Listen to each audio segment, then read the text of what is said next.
Sabe aquela situação? A gente bate o olho em alguém e pronto, em menos de um segundo já formamos uma primeira impressão. Todo mundo faz isso, é quase que automático. Mas e se tiver um pingo de ciência por trás desse instinto? É exatamente isso que a gente vai investigar hoje. A grande pergunta é essa, né? Será que dá mesmo para julgar uma pessoa só pela aparência? Sozinho isso parece uma ideia antiga, quase uma superstição. Só que, por mais maluco que pareça, tem cientista hoje em dia olhando para essa questão de novo. E para a gente explorar essa ideia de um jeito sério, sem achismos, vamos usar como base uma fonte bem específica, uma resenha acadêmica que saiu em 2018, publicada por ninguém menos que a American Psychological Association, a APA, que é uma das maiores referências em psicologia no mundo. Vamos ver o que eles têm a dizer? Então, antes de mais nada, vamos entender direitinho de onde vem a nossa informação. Porque aqui a gente não está falando de opinião, e sim de uma análise acadêmica com nome e sobrenome. Olha só, a resenha de 2018 foi publicada num periódico chamado Evolutionary Behavioral Sciences, pela própria APA. Isso já nos diz duas coisas bem importantes. Primeiro, a discussão é recente. E segundo, ela vem de uma área que estuda como o nosso comportamento evoluiu ao longo do tempo. E um detalhe fundamental, estamos olhando para a resenha de um livro feita por um especialista, e não para o livro em si. E o livro em questão tem um título que, vamos combinar, é bem direto ao ponto. Como julgar as pessoas pela aparência, do autor Edward Dutton. É a ideia polêmica desse livro que a resenha da APA se propôs a analisar. Certo. Então, qual é a grande tese desse livro, segundo a análise que a gente está vendo? Que ele defende, afinal de contas? Vamos dar uma olhada.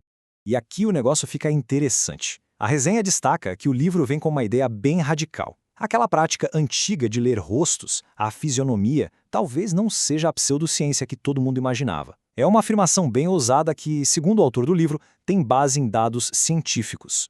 E só para garantir que está todo mundo na mesma página, fisionomia é basicamente isso aí. A prática ou a arte de tentar sacar qual é o caráter de alguém só de olhar para o rosto, para a aparência externa. É uma ideia com uma história bem longa e, sendo bem sincero, bem controversa também.